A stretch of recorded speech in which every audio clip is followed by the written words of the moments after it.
भोलि म केपी ओली जस्तो पो हुन्छु कि म यो युनिभर्सिटीमा मलाई विद्यार्थी नेता नबनिदिनुहोस् भन्छु हरेकलाई साथी भन्नुहोस् साथीसँग प्रश्न गर्न सकिन्छ सुख दुःख बाँड्न सकिन्छ आँखामा आँखा जुदाउन सकिन्छ यार तेरो यहाँनिर गल्ती भयो भन्न सकिन्छ नेता भन्ने बित्तिकै त्यो तह छुट्टिन थाल्छ तह छुट्टिन थाले बित्तिकै नेता सोच्ने मान्छे प्रधानमन्त्रीले त ठाडे प्रश्न गरिरहनु भएको छ त्यही त त्यो प्रथाको मैले विरोध गरेको भने नि हेमराजी स्वागत छ धन्यवाद के गर्दै हुनुहुन्छ भन्नु त अहिले म ट्युमा आएको छु यहाँ खाद्यान्नलाई माया स्वरूप अथवा खाद्यान्न रूपी माया चाहिँ हजुर विद्यार्थीहरूलाई हामी सहयोग गरिरहेका छौँ सुदूरपश्चिम नेपाली समाज बाल्टिमोर ले चाहिँ सहयोग गर्नुभयो जसलाई संयोजन देश दैनिक र बजार माण्डौका हाम्रा एकजना पत्रकार मित्र हुनुहुन्छ पारस शाह उहाँले चाहिँ त्यसको पहल लिनुभएको थियो भने हामी हाम्रो एसोसिएसन मार्फत 250 जना विद्यार्थीलाई चाहिँ खाद्यान्न बाँडिरहेका छौँ यस माया नगरपालिकासँग समन्वय गर्नुभयो आज जानकारी गराएको थियौँ जानकारी त सधैँ गराइरहेको थियौँ जानकारी गराइरहन्छौँ हामी ए उहाँहरूले अब्जेक्सन गर्ने उहाँहरू आएर के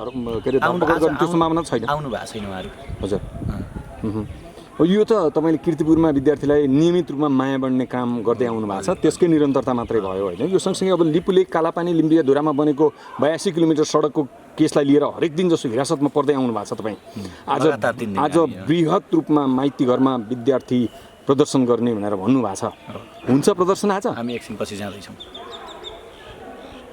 जाँदै हुनुहुन्छ सरकारले त हिजोदेखि कडाइ गर्यो त राष्ट्रियताभन्दा ठुलो कडाइ यो संसारमा केही पनि हुन सक्दैन देशलाई चाहिँ लुछेर खाने देशलाई बेच्ने देशको माटोमा देशको छातीमा विदेशी बुट के अरे बुटले परेड खेल्ने अवस्थामा हामी मौन कोठाभित्र चाहिँ बस्न सक्दैनौँ ए भने पछाडि गिरफ्तारी दिँदै हुनुहुन्छ आज गिरफ्तारी किन गर्ने भने केका लागि गिरफ्तार गर्ने तपाईँ यहाँबाट निक्ले पछाडि समाउने योजना छ सरकारको ठिक छ अब सत्यको पक्षमा बोल्दाखेरि सत्य कुरालाई वकालत गर्दाखेरि झन् हामीले गरेको विरोध प्रदर्शनले त सरकारलाई नै नैतिकता प्रदान हुन्थ्यो कि त्यो बल प्रदान हुन्थ्यो विद्यार्थीहरूले आम नागरिकहरूले आम देशवासीहरूले विरोध गरिरहेछन् छिटो चाहिँ यो गर्नु पर्यो नत्र जनताहरू चाहिँ आन्दोलनमा उत्रिनेछन् अथवा तिमीहरूको विरुद्धमा युद्ध हुनेछ भन्न सजिलो हुन्थ्यो नि सरकारलाई अब त्यो सत्य बोल्दाखेरि कोही चाहिँ गिरफ्तारीको कुरा गर्छ कोही चाहिँ तिमीहरूलाई गिरफ्तार गर्छौँ जेल हाल्छौँ भन्छ भने अब त्यो जेल कति दिनसम्म टिक्ला त्यो सत्य कति दिनसम्म टिक्ला यो कुरा चाहिँ जान्न र बुझ्न आवश्यक छ सबैले हिजोदेखि लकडाउन अलिक कडाइ गर्यो थाहा छ तपाईँलाई होइन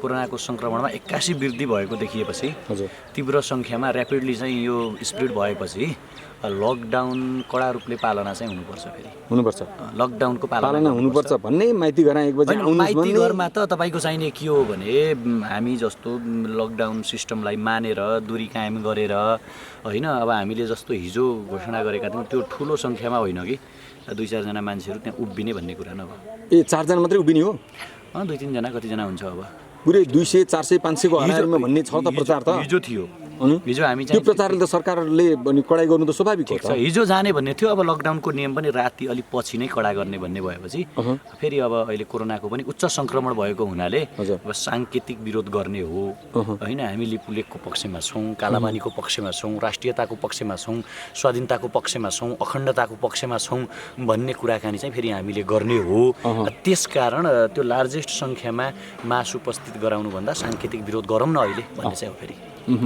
अब लिम्पिया धुरा लिपुले कालापानीको मार्ग हुँदै भारतले सडक बनायो तपाईँहरूले त्यो कार्यको विरोध गर्नु भएको छ राज्यले विरोध गरेको छैन यो राज्यले विरोध गर्नुपर्ने राज्यले इनिसिएसन लिनुपर्ने कुरो हामीले त सरकार यहाँ छैन भन्दै आएको बारम्बार अब सरकारलाई दिउँसै लालटिन बालेर सिमाना मिचिँदाखेरि नबोल्ने मौन बस्ने जनताहरू विदेशमा बोकबोकै मर्दाखेरि विज्ञप्ति खोस्टो सिग्नेचर बिनाको खोस्टोले म अमेरिका मेरो हो भनिदिन्छु विज्ञप्तिमा चन्द्रमा मेरो हो अमेरिका मेरो हो यो संसारको राजा म भनिदिन्छु म मान्नुहुन्छ तपाईँहरू ल्याउनु पर्यो नि लिपुलेख र कालापानी हो संविधान खोस्टो आफ्नो ठाउँमा होला संविधानलाई खोस्टो फगत खोस्टो मानिन्न होइन तर त्यो नेपालभित्र छ नेपाललाई सिस्टममा चलाएको छ अनि परराष्ट्र मन्त्रालयले निकालेको विज्ञप्तिलाई चाहिँ लिपुलेख र कालापानी हाम्रो छ त्यो हाम्रो सेनाको पोस्ट छ हाम्रो सशस्त्र प्रहरीको पोस्ट छ त्यो बाटो भारतले त्यो मेट्यो त हटायो त पोस्ट सार्यो त सारेन नि त त्यसकारण फगत खोस्टोको अर्थ छैन हामीले भन्दै आएको कुरा के हो भने यदि सरकार छ भने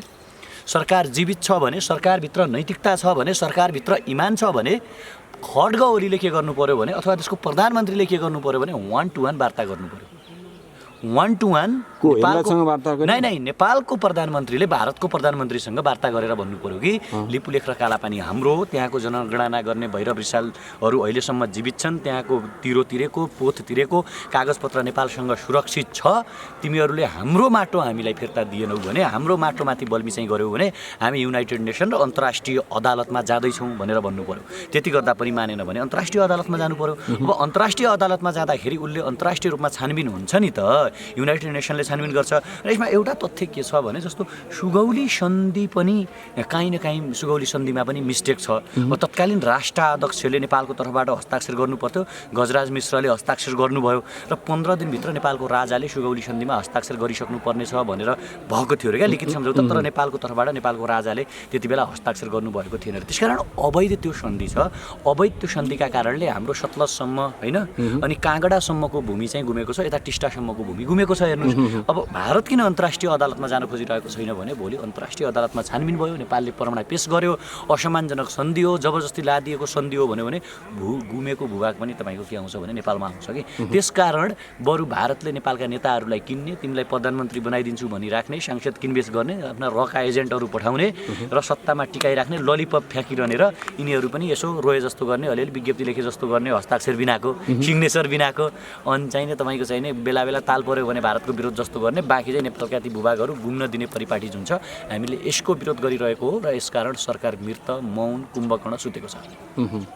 सरकार छैन त्यसमा देख्नु भएको छ र तपाईँले सरकार देखाएको छौँ हामी। कहाँ देख्नुभयो? तपाईँ माइती गरेर जानुहोस् न, सरकारका सुरक्षाकर्मीहरू कति सुन्नुहोस् न, छन्? सरकार कहाँ छ भने चामल बाँड्नेलाई गिरफ्तार गर्नका लागि सरकार छ, लिपुलेख बेच्नका लागि सरकार छ, ओम्नी ग्रुपलाई संरक्षण गर्नलाई सरकार छ, असगर अलीलाई संरक्षण गर्न सरकार छ, गोकुल बास्कोटालाई संरक्षण गर्न सरकार छ, निर्मला पन्तका बलात्कारीलाई संरक्षण गर्न सरकार छ, कुहिएका चामल बाँड्न सरकार छ, 80 करोडको राहतमा भ्रष्टाचार गर्न सरकार छ। आफ्ना चिनेका मान्छेलाई पास दिएर यहाँ चाहिँ काठमाडौँमा यहाँ ठाउँमा तपाईँको चाहिँ सामान्य एउटा मान्छे जो हुन्छ त्यो मान्छेलाई तपाईँको मेडिकलमा औषधि किन्न गयो भने त्यो करेन्ट लाएर गिरफ्तार गर्छ। तर यी चिन्दै नचिनेका मान्छे त्यहाँ हिजै 7,000 मान्छे भित्रिए अरे, कोरोना भित्र्याएर आए अरे पाससहित। अनि कोरोना भित्र्याउन पास दिनका लागि सरकार छ, तर विद्यार्थीलाई खाना दिनलाई सरकार छैन, लिपुलेखको पक्षमा बोल्नका लागि सरकार छैन, गरिबको आवाज उठाउनका लागि सरकार छैन, देश विकास गर्नका लागि सरकार छैन, विदेशबाट युवाहरूलाई नेपाल ल्याउनका लागि सरकार छैन। त्यसकारण यो सरकार अब कसको छ भनौँ, कसको छैन भनौँ। त्यसकारण हामीले भनेको के हो भने भ्रष्टाचारीहरूको सरकार, व्यभिचारीहरूको सरकार, पातकीहरूको सरकार होइन, भ्रष्टाचारमा चुर्लुममा डुबेको देश बेचुवा राष्ट्रघाती सरकार चाहिँ जनताको, नागरिकको, युवाको, मिडियाकर्मीको सरकार हुन सक्दैन। तपाईँ विद्यार्थी होइन? हो, विद्यार्थी हुँ। परिचय पत्र छ है? छ नि, देखाउँ? होइन, पर्दैन। दुईटा छ, पर्दैन, एउटा पनि होइन। एउटा विद्यार्थीको दुईटा परिचय पत्र? किनभने मास्टर डिग्रीमा दुईटा विषय पढ्न पाउँछ एकैचोटि, एक इयरको डिफ्रेन्समा। जस्तो म 4th सेमेस्टर एजुकेसनमा पढ्छु, त्यहाँको आई कार्ड भयो मसँग, अनि फेरि समाजशास्त्रमा पढ्छु। त्यो त मेरो खुबी। कस्तो कुरा गर्नुहुन्छ? मैले एजुकेसन पढेँ, पोलिटिकल साइन्स पढेँ, अब मैले समाजको बारेमा जान्न चाहेँ कि समाजशास्त्र के हो, सोसियल स्ट्राटिफिकेसन के हो, पावर के हो, पोलिटिक्स के हो, समाजको अहिलेको समाजशास्त्र के छ, सौन्दर्यशास्त्र के छ, चिन्तन के छ, नेपाली सोसाइटीले के सोच्छ, विश्वको पुँजीवादी अर्थव्यवस्था के छ, समाजवादी अर्थव्यवस्था के छ, साम्राज्यवादी अर्थव्यवस्था के छ, नाजिज्म के हो भन्दाखेरि यो जान्नका लागि मैले कहाँ जानु पर्यो? जिन्दगीमा जान्न चाहने र पढ्नुपर्ने कुरा त कति छ के हेमराज थापा जिन्दगीभरि पढेको विद्यार्थी हुँ र सोसियोलोजी पढिसकेपछि फेरि अर्को पनि मेबी हुन सक्छ, म पिएचडी गर्न सक्छु। पिएचडी त गर्न सकियो, फेरि मास्टर्समै भर्ना गर्ने हो कि भने त्यो पनि हुनसक्छ। नलेजको मान्छेले जहिले पनि के हुने भने भोको, मैले हरेकचोटि भन्छु नि, म न आफूलाई अभियन्ता भन्छु न नेता भन्छु, म के हो विद्यार्थी हो। र एउटा विद्यार्थी जहिले पनि तपाईँको के हुन्छ भने ज्ञानको भोको हुन्छ, उसँग हङ्गरनेस हुन्छ, कताबाट ज्ञान प्राप्त गरौँला भन्ने उसँग जाँगर, उसँग त्यो किसिमको जुनुन हुन्छ। त्यसकारण म भित्र त्यो भोक छ, म तपाईँबाट पनि सिक्छु। सरकारले मलाई गिरफ्तार गर्छ, म त्यहाँबाट सिक्छु। चामल बाँड्दाखेरि लखेटिन्छु, त्यहाँबाट म सिक्छु। युवाहरूले हामी विदेशमा अल्पत्र परेका छौँ भनेर रुँदै भिडियो पठाउनुहुन्छ, त्यहाँबाट सिक्छु। बाटोमा हिँड्दा ठेस लाग्छ, त्यहाँबाट सिक्छु। कहिलेकाहीँ खाना हुँदैन, ग्यास्ट्रिक बढ्छ, त्योबाट पनि सिक्छु। र म नियमित के हुँ भने ज्ञानको भोक हुँ। र मैले तपाईँलाई विद्यार्थी हो, तपाईँ परिचय पत्र छ भनेर किन सोधेँ भने तपाईँ एउटा टियुमा मास्टर्स पढ्दै गरेको विद्यार्थी, तर तपाईँको बोलीचाली, तपाईँको बोल्ने शैली, शब्दहरू, भाषाहरू एउटा विज्ञको भन्दा कम छैन क्या। धन्यवाद, यो भनिदिनु भयो होइन। त्रिवीमा राम्रो मान्छेहरू हुनुहुन्छ, राम्रो साथीहरू हुन्छ। त्रिवी भनेको नेपालको सबभन्दा ठुलो प्राज्ञिक क्षेत्र हो। हेर्नुहोस्, यहाँ बौद्धिक मान्छेहरू पनि छन्। यहाँ यसले मान्छेलाई क्रिटिक्स बनाउन सिकाउँछ, आलोचना सिकाउँछ, यसले पोस्ट मोडर्निस्ट बन्न सिकाउँछ, यसले उत्तराधुनिकवाद बन्न सिकाउँछ, यसले क्रिटिकल्ली एनालाइटिकल बन्न सिकाउँछ, यसले नियो मार्क्सिज्मका कुराहरू सिकाउँछ। त्यसकारण मेरो मान्यता के हो भने मेरो पढ्नुको अर्थ त्यति बेला झल्किन्छ, मैले जान्नुको अर्थ त्यति बेला झल्किन्छ जब मेरो व्यवहार परिवर्तन भएको हुन्छ। मैले पढेँ, पोलिटिकल साइन्स पढेँ, एजुकेसन पढेँ, अहिले म समाजशास्त्रमा यो विषयमा डिग्री गर्दैछु भने मैले त्यहाँ पढेको कुरा मैले मेरो व्यवहारमा देखाउन सकिनँ भने मैले के सिकेँ त? सिके चाहिँ के? फगत एउटा सर्टिफिकेटको खोस्टो बिना केपी ओली प्रधानमन्त्री पनि बन्न सक्छन् कि होइन? तर कुरा के हो भने त्यो सर्टिफिकेट लिनुको कुनै अर्थ छैन जब मेरो व्यवहारमा परिवर्तन आउँदैन, मेरो शब्दमा मिठास आउँदैन, अरूको दुःखमा मेरो मन जब दुख्दैन, मेरो देशमाथि कसैले हस्तक्षेप गर्दा मेरो मुटु जब दुख्दैन, बुद्धमाथि कसैले प्रहार गर्दा मलाई दुख्दैन, सगरमाथामाथि कसैले प्रहार गर्दा मलाई दुख्दैन, मेरा 80 लाख युवाहरू विदेशमा मेरा मित्रहरू अल्पत्र पर्दा म दुख्दैन, मैले उहाँहरूका निम्ति शब्द प्रयोग गर्न जानिनँ भने मैले पढ्नुको कुनै पनि अर्थ रहँदैन। तपाईँले पढेको, तपाईँले जानेको कुरा तपाईँले समाजमा कहाँनिर चाहिँ अप्लाई गर्न पाउनुभयो? म पढ्दैछु, यद्यपि म विद्यार्थी हुँ, म अप्लाई गर्ने ठाउँमा छैन। मात्र अहिले धेरै मान्छेले हेमराजले सही बोल्छ भन्नुहुन्छ।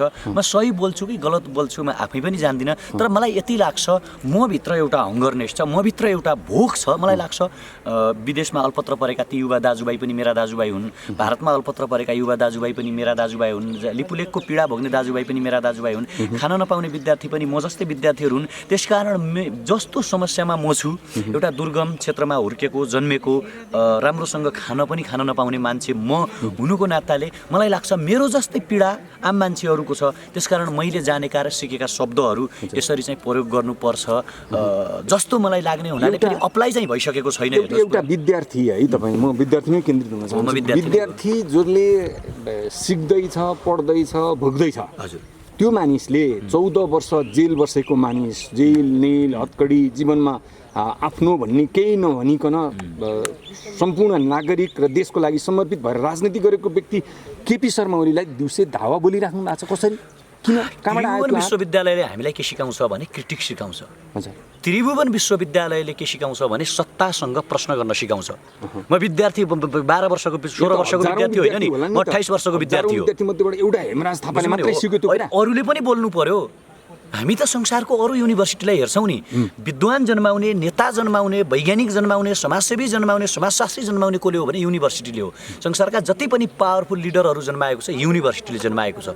संसारका जति पनि दर्शनहरू जन्मेका छन् युनिभर्सिटीबाट जन्मेका छन्। संसारका जति पनि विज्ञान जन्मेका छन् युनिभर्सिटीबाट जन्मेका छन्। संसारका जति पनि साहित्य जन्मेका छन्, कला जन्मेका छन्, आर्ट्स जन्मेका छन्, युनिभर्सिटीबाट जन्मेका छन्। त्यसकारण हामीले हाम्रो आँखाले के देख्यौँ? ठिक छ, केपी ओलीको 14 वर्षीय जेल जीवनलाई मेरो सम्मान छ, उहाँको छोराछोरी छैनन् त्यो कुरालाई पनि सम्मान छ, तर 14 वर्ष जेल बसेकै भरमा आज ब्याज खान, राज्यको ढुकुटीको ब्याज खान छुट त कसैलाई पनि छैन नि। केपी ओली 14 वर्ष जेल बस्नु भएको छ भन्दैमा गोकुल बास्कोटालाई 70 करोड भ्रष्टाचार गर्न दिनुपर्छ भनेर काहीँ नेपालको संविधानमा लेखिएको छ? 14 वर्ष जेल बस्नु भएको छ भन्दैमा ओम्नी ग्रुपलाई संरक्षण गरेर काहीँ लेखेको छ? 14 वर्ष जेल बस्नु भएको छ भन्दैमा तपाईँको चाहिँ लिपुलेख र कालापानी बेचिहाल भन्ने काहीँ लेखेको छ? त्यसकारण सत्य कुरालाई एक्सेप्ट गर्दै गलत कुराको विरोध पनि त गर्न सक्नु पर्यो नि हामीले, नत्र त अन्धभक्त भइहाल्यौँ नि, नत्र त झोले भइहाल्यौँ नि, नत्र हामीले पढ्नुको के अर्थ? गलत कुराको हामीले विरोध गर्न सकेनौँ भने हाम्रो आँखै अगाडि 80 करोडको राहत बाँड्यौँ भन्यो। तपाईँ कति दिन आउनुभयो आजसम्म ट्युबमा? जहिले पनि हामीले खाना बाँडेको तपाईँ माया बाँडेको देख्नुहुन्छ, तपाईँको क्यामेराले त्यो खिच्छ, अनि कहिले सरकारले खाना बाँडेको तपाईँले देख्नुहुन्छ, तपाईँ क्यामेराले खिच्छ? खिच्दैन नि त, किनकि तपाईँले देख्नै हुन्न भने। अनि गलत बोलेको कुरालाई पनि आहा केपी ओलीले त सही बोले, नेकपाले त सही बोल्यो, यहाँ त खाना बाँडिहाल्यो, 84 व्यञ्जन खुवाइहाल्यो, विद्यार्थीहरूलाई उहाँ सबैलाई चाहिँ एकदम खाद्यान्न दिइहाल्यो भनिदिनु त अनि। त्यसकारण के हो भने सत्तासँग प्रश्न पनि कसले सोध्ने हो भने फेरि युवाले सोध्ने हो, विद्यार्थीले नै सोध्ने हो। प्रश्न जन्माउने पनि विद्यार्थी हो, प्रश्नको उत्तर दिने पनि विद्यार्थी हो। हेर्नुहोस् है, प्रश्न पनि जन्माउँछ, समस्या पनि जन्माउँछ र समाधान पनि दिन्छ।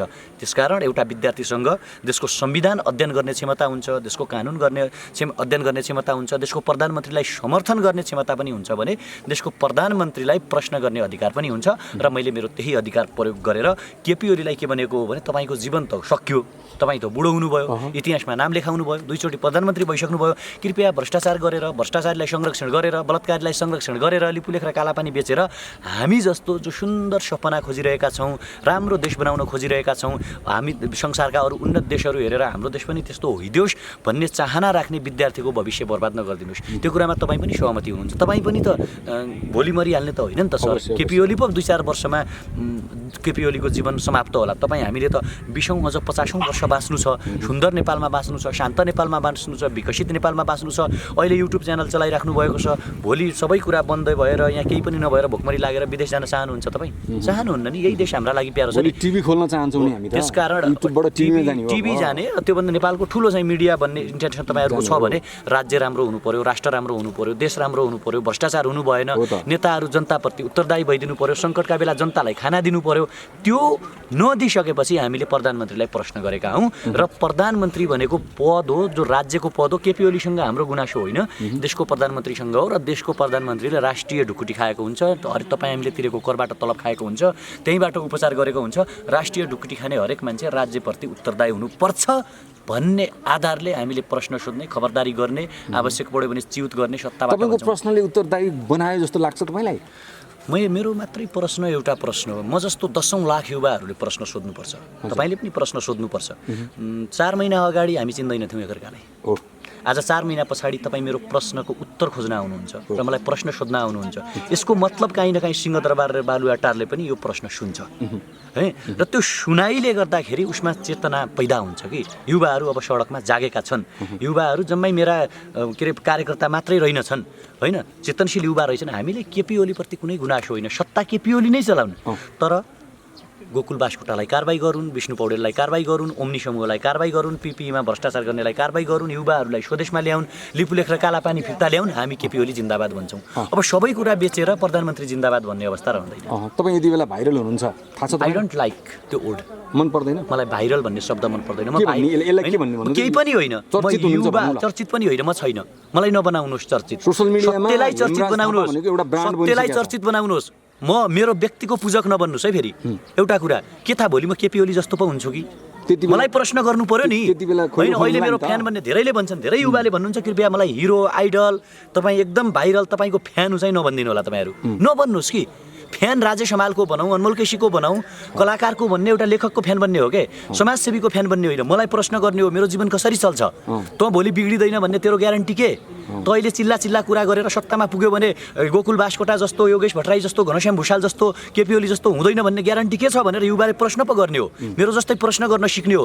हेमराज थापा बोल्देला अनि हामी पछाडि लागौँला, जिन्दाबाद भनौँला भन्यो भने त हिजोको शासक र म बिच के फरक? त्यसकारण यो भाइरल, चर्चित, हिरो, नायक, देशका लागि एक मात्रै भन्ने शब्दहरू छोडौँ। हामी 3 करोड नेपालीको उत्तिकै यो देशका नायक हौँ हामी सबै। तपाईँ आफूले आफैलाई मूल्याङ्कन गर्दा 5 महिना अगाडिको हेमराज थापा र 5 महिना पछाडिको हेमराज थापाको बिच अन्तर केही देख्नु भएको छ? म एकदम उही छु, म उही छु। मलाई केही फरक छैन, मात्र अलिकता सत्ताले चाहिँ आँखाको तारो बनाइरहेको छ। 5 महिना अगाडि त तारो बन्नु भएको थिएन। सत्ताले आँखाको तारो बनाएपछि फेरि तपाईँहरूको मायाले चाहिँ सत्ताको आँखाको तारो बन्न दिएको छैन। तपाईँहरू प्रेम गर्नुहुन्छ, सद्भाव गर्नुहुन्छ, तपाईँहरू रिस्पेक्ट गर्नुहुन्छ। त्यो रिस्पेक्ट, सम्मान, प्रेम, सद्भावको म हकदार रहेछु। यो मेरो अहोभाग्य तपाईँहरूको माया, सम्मान र सद्भाव पाउनु। यो चाहिँ मैले भने। त्यसकारण चर्चित भएको चाहिँ मलाई भन्नै मन पराउँदैन। यसले लेयर छुट्याउँछ कि सर, तह छुट्याउँछ। म तहको सबभन्दा ठुलो विरोधी हो, वर्गको सबभन्दा ठुलो विरोधी हो, पावरको सबभन्दा ठुलो विरोधी हो, इलिट वर्गको म सबभन्दा ठुलो विरोधी हो क्या। लेयरै नछुट्याउँ। म यो युनिभर्सिटीमा मलाई विद्यार्थी नेता नबनिदिनुहोस् भन्छु, हरेकलाई साथी भन्नुहोस्। साथीसँग प्रश्न गर्न सकिन्छ, सुख दुःख बाँड्न सकिन्छ, आँखामा आँखा जुदाउन सकिन्छ, यार तेरो यहाँनिर गल्ती भयो भन्न सकिन्छ। नेता भन्ने बित्तिकै त्यो तह छुट्टिन थाल्छ। तह छुट्टिन थाले बित्तिकै नेता सोच्ने मान्छेले प्रधानमन्त्रीले त ठाडै प्रश्न गरिरहनु भएको छ। त्यो प्रथाको मैले विरोध गरेको भने नि, त्यो नेता बन्ने प्रथाको विरोधी हो। प्रधानमन्त्रीको अफिसको ढोका हरेक जनताका लागि 24 घण्टा खुला हुनुपर्छ। यसो भन्दै तपाईँ नेता बनिरहेको त होइन, बन्न खोज्या त होइन? होइन, अब नेता यस्तो हो कि सर, लिड चाहिँ गर्नुपर्छ। फेरि आवाज चाहिँ उठाउनुपर्छ होइन। अब सत्यको पक्षमा आवाज उठाएर अगाडि चाहिँ बढ्नुपर्छ। मैले भन्न खोजेको कुरा के भने, नेता नबनाउँ कोही पनि, सबै जनताको सेवक बनाउँ, सबै नागरिकहरूको साथी बनाउँ, युवाहरूको साथी बनाउँ। र म के भन्दै थिएँ भने तपाईँलाई, सिंहदरबार र बालुवाटारका ढोकाहरू जहिले पनि जनताका लागि खुला हुनुपर्छ, जनताको दुःखको कुरा सुन्नुपर्छ, जनताका पीडा सुन्नुपर्छ, नागरिकका चित्कार सुन्नुपर्छ, नागरिकका आवाजहरू सिंहदरबार र बालुवाटारले सधैँ सुनिनुपर्छ। त्यसकारण म आफूलाई नेता नबनेर जनताको सेवक भन्छु र जनताको सेवक के हुन्छ भने जहिले पनि विद्यार्थीका कुरा सुन्छ, विद्यार्थीका दुःख सुन्छ। मेरोमा दैनिक सयौँ मेसेजहरू आउँछन्, सयौँ कल आउँछन्, म हरेक मेसेजको रिप्लाई गर्छु, हरेक कल म रिसिभ गर्छु र हरेकलाई म नमस्कार भन्छु। किनभने सबैसँग अन्तर्क्रिया संवाद हुनुपर्छ। हामी सबै साथी हो, हामी सबै एउटै किसिमको मान्छे हो, हामी सबैको सोच एउटै छ, हामी सबैको विचार एउटै छ, हामी सबैको अगाडि बढ्ने लक्ष्य, जुन पुग्नुपर्ने ठाउँ, डेस्टिनेसन, भ्रष्टाचारको विरोध, रोजगारीको सिर्जना लगायतका कुराहरू सबै एउटै हुनुको नाताले हामीले चाहिँ नेता भन्ने, कार्यकर्ता भन्ने, लेयर छुट्याउने, त मेरो आइडल भन्ने, त हिरो होस् भन्ने होइन, हामी त कार्यकर्ता हौँ भन्ने यो मानसिकता सबै त्याग्नुपर्छ। हामी सबै एउटै हो, कोही नेता होइन, कोही कार्यकर्ता होइन, सबै नागरिक हो, सबैभित्र मुटु छ, सबैभित्र मन छ, मानवतावाद र प्रेम संसारको सबैभन्दा ठुलो वाद र दर्शन हो। ल अब हामी अलिकति अहिलेकै करेन्ट सिचुएसनमा आउँ होइन, हामी अन्त्यतिर पनि छौँ। यति बेला लकडाउन संसारभरि नै छ, नेपालीहरू संसारभरि नै अलपत्र परेका छन्, बिजोग छ, विचल्ली छ अवस्था। विशेष गरेर भारतमा गरी खाने मजदुरहरूको चाहिँ अलि बढी विचल्लीमा परेको भन्ने हामीले सुनेका छौँ। उनीहरूले सोसल मिडियामा पनि ती कुराहरू राखेका छन्। त्यसरी विचल्लीमा परेकाहरूलाई कसरी सुरक्षित साथ नेपाल ल्याएर जस्तो प्रकाश सर, म के भन्नु कि म यहाँ बसेर त्यो दुःखको बयान गर्नु चाहिँ मलाई बहुत अप्ठ्यारो लाग्छ कि सर। रुन मन लाग्छ होइन, निकै भक्कानिन्छ कि मुटु। एउटा मान्छे, एउटा यत्रो देश छ, यहाँ अर्थतन्त्र छ, विमान छन्, मन्त्री छन्, प्रधानमन्त्री छन्, जनताले जितेर मान्छेहरू पठाएका छन्, तर पनि मान्छेहरूले रुँदै भिडियो पठाइरहेका छन्, खान पाएनौँ, 200, 300, 400 जनाको जमात हाम्रो यहाँ छ भन्नुहुन्छ। यो दुःखलाई बयान गर्नका लागि कुनै शब्द छैन कि मसँग। यदि नैतिकता हुन्थ्यो सरकारसँग, मन हुन्थ्यो, मुटु हुन्थ्यो, इमान हुन्थ्यो भने केही गाह्रो कुरा थिएन कि। भारत सरकारसँग आग्रह गर्न सकिन्थ्यो, अरू देशका मान्छेसँग आग्रह गर्न सकिन्थ्यो र भन्न सकिन्थ्यो त्यहाँ हाम्रो क्वारेन्टाइनमा राख्थ्यौँ, पाल टाङ्न, टेन्ट टाङ्न, खाना बनाउन, पानी पुर्याउन। त्रिभुवन विश्वविद्यालयका हामी विद्यार्थी, तपाईँ पनि होइन स्वयंसेवक के बन्नुहुन्न थियो र ती नागरिकलाई ल्यायो भने हामी बन्न तयार छौँ। तर हामीसँग केही छैन। हेर्नु, म त अब सडकमा हिँड्ने मान्छे होइन, सामान्य मान्छे, हामीसँग केही छैन। हामी कसरी ल्याउँ? धेरैले हामीलाई भिडियो पठाउनुहुन्छ। तर सरकारलाई मेरो आग्रह के हो भने जसले सिंहदरबारलाई जीवित राख्यो, जसले बालुवाटारलाई जीवित राख्यो, जसले केपी ओलीका मृगौलाको उपचार गर्यो, जसले राष्ट्रपतिलाई अरबौँका हेलिकप्टरहरू दियो, जसले चाहिँ यो देशमा चाहिँ यो देशको अर्थतन्त्रलाई बलियो बनाइराख्यो, रेमिटेन्स पठाइराखे, आज तिनै मान्छेहरू रोएर तडपिएर विदेशमा बसिरहँदा यिनीहरूको मन दुख्छ कि दुख्दैन? यिनीहरूभित्र त्यो भावना, त्यो माया, त्यो सद्भाव छ कि छैन भने नबसिदिनुहोस्। मैले हरेकचोटि भन्छु, कृपया तपाईँ सिंहदरबार र बालुवाटारको हकदार हुनुहुन्न। त प्रधानमन्त्री भनेको 3 करोड मान्छेको प्रधानमन्त्री हो कि? केपी ओली आफ्नो स्वार्थका लागि, आफ्नो सीमित घेराका लागि, आफ्ना नेकपाका कार्यकर्ताका लागि प्रधानमन्त्री बन्ने होइन नि। जतिको हाम्रो प्रधानमन्त्री हो त्यत्तिकै ती विदेशमा अल्पत्र परेका युवा दाजुभाइहरूको पनि प्रधानमन्त्री हो क्या उहाँहरू। त्यसकारण सरकारले ल्याउनुपर्छ। ल्याओस्, बरु तराईका फाँटहरूमा टेन्टहरू टाँगौँ, काठमाडौँभन्दा अलि पर फाँटहरूमा टेन्टहरू टाँगौँ होइन। सरकारका कर्मचारीहरू काम गर्दैनन् भने युवा विद्यार्थीलाई आग्रह गरौँ, 2-4 हजार हामी नै स्वयंसेवक बनाऊँ, तर अल्पत्रमा नपारौँ, भोकभोकै नपारौँ, लाज नगराउँ। नेपालको बेइज्जत भयो नि। भारतमा रुँदै बिचराहरू भिडियो पठाउँछन्, त्यहाँको सरकारले जाऊ तिमीहरू नेपाल जाऊ भन्छ, नेपाल सरकारले नआऊ भन्छ। यो पनि सिस्टम हुन्छ, यो पनि उत्तरदायी हुन्छ, यस्तो पनि राज्य हुन्छ। यो शैली नै भएन कि सरकार। ल हेमराजी, हामीले महत्त्वपूर्ण कुराकानी गऱ्यौँ। अब हामी तपाईँ सँगसँगै माइतीघर मण्डललाई पनि जान्छौँ। तपाईँले भन्नु मात्रै भयो कि गरेर पनि देखाउनुहुन्छ? होइन, जाउँ माइतीघर मण्डललाई फलो गर्छौँ हामी तपाईँलाई। यो कुराकानी र यो महत्त्वपूर्ण विचारको लागि हामी आभार व्यक्त गर्छौँ। सबै बाहिर हुनुहुन्छ, तपाईँ लकडाउनको पूर्ण त्यहाँ पालना गरौँ, सामाजिक दूरी कायम गरौँ। अझै काठमाडौँ रेड जोनमा त्यसो भन्ने अनि आफू चाहिँ आन्दोलनमा जाने एकजना व्यक्ति, मेरो वरिपरि कोही पनि 2-4 जना हामी चिनेका सँगै हिँड्ने साथीभाइहरू उभिएर आन्दोलन गर्नु र सबै त्यो कोरोना लागेका जनतालाई लिएर, नागरिकलाई लिएर आन्दोलन गर्नु त फरक छ नि त। सामाजिक दूरी कायम गरौँ, घरबाटै बोलौँ। अहिले तपाईँले गरे आन्दोलनको कारणले गर्दा कोरोना फैल्यो भने जिम्मा फैलिँदैन। मसँग कोरोना छैन, अरू कोरोना लागेको मान्छेसँग म जाँदैन आन्दोलन होइन। ठिक छ, म सुन्नुहोस् न, अब तपाईँले यस्तो कुरा के बनाउँ भने तपाईँ म जस्तो जो हामी युवाहरू छौँ, हामी राज्यको युवा बन्नुपर्छ। घरको आमा बुवाको युवा बन्ने महामारी भन्दा पनि ठुलो चाहिँ माटो छ भन्न खोज्नु भयो है तपाईँले? होइन, मेरो फेरि महामारी भन्दा ठुलो माटो छ भन्दैमा चाहिँ देशैभरिका 3 करोड मान्छे रोग लागेर मर्नुपर्छ अनि लिपुलेख मात्रै बस्नुपर्छ भने होइन कि? होइन, मैले भन्न खोजेको कुरा के हो भने हामी सबै घरमा बसिरहेको छौँ। जति पनि हेर्नुहुन्छ तपाईँ भिडियो, एकचोटि सबैले फेसबुकमा चाहिँ देश बेच्न पाइँदैन भनेर स्टाटस लेखौँ के सोसियल रिभोल्युसन गरौँ न फेसबुकमा 50 लाख मान्छेले देश बेच्न पाउँदैन भनेर लेख्यो भने के हुन्छ हङ्गामा मच्चिन्छ सर अनि हामी 3-4 जना बोल्ने साथीहरू माइती घरमा पनि जान्छौँ त्यसको नेतृत्व तपाईँले गर्नु होला धेरै धेरै धन्यवाद छ बधाई छ नेतृत्व गर्ने भन्दा पनि हामी सबै सामूहिक नेतृत्व गरौँ भनौँ न फेरि तपाईँ नेता पद्धतिमा गइहाल्नु भयो कि तपाईँले नेता हामी सबै नेता जसको बोली बिग्छ जसको कुरा जनताले पत्याउँछन् उसले नेतृत्व त गर्नु पर्यो नि हामी सबै नेता भन्दा पनि जनताको सेवक हामी सबै एउटै दाजुभाइ नेपाली नागरिक हामी सबै है यति भने धन्यवाद नमस्कार जय देश